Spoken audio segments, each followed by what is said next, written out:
L'actualité dans les autres pays de l'AES nous conduit d'abord au Niger où le président de la République, chef de l'État, le général d'armée Abdraman Chani a reçu en audience la coordinatrice résidente du système des Nations Unies au Niger.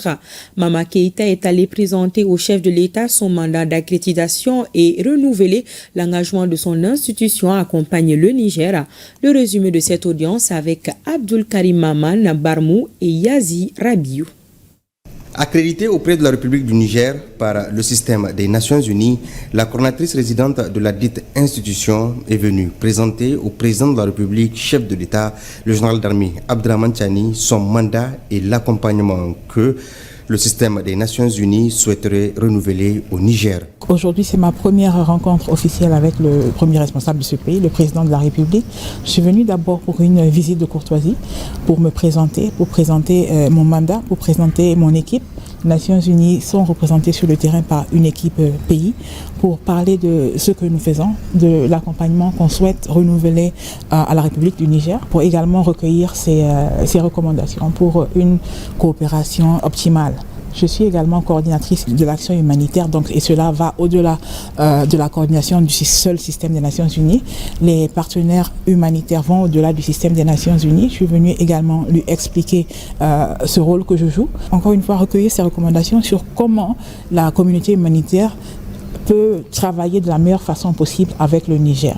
Madame Mama Keïta a par la suite réaffirmé la volonté de son institution à accompagner le Niger pour le renforcement de son processus de développement, de la cohésion sociale et améliorer la résilience des populations. L'addiction au téléphone en opération ne sera plus tolérée. Déclaration du président du Faso, chef de l'État, le capitaine Ibrahim Traoré. Le chef de l'État rencontrait les forces combattantes de la région du centre-sud au camp Thomas Sankara.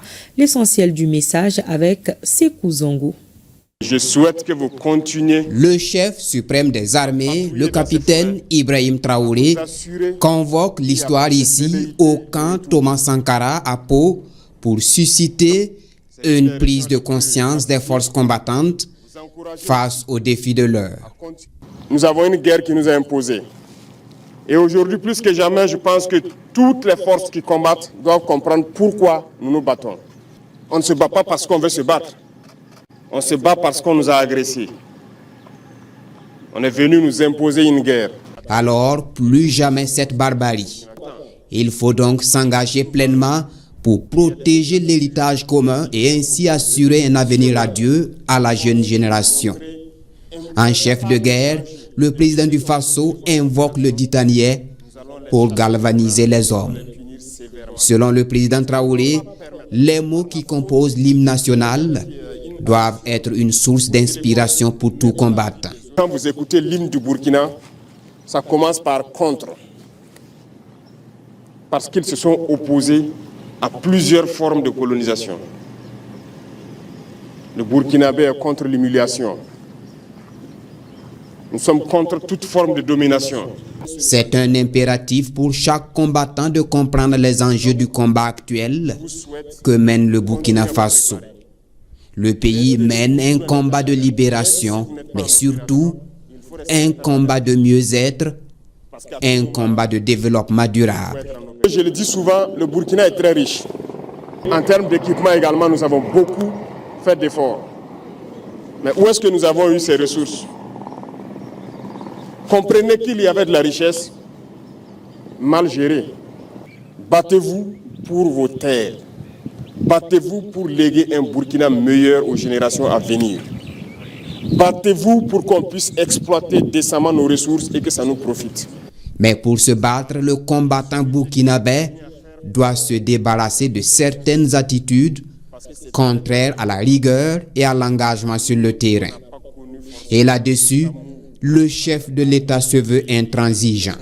Ceux-là qui vont se montrer incapables de changer, de laisser tomber le téléphone en opération, nous allons les chasser de nos rangs et nous allons les punir sévèrement. Parce que nous n'allons pas permettre que par la faute de quelqu'un qui a une addiction au téléphone, mettre la vie des autres en danger. Tolérance zéro également pour ceux qui travaillent à saper le moral des troupes.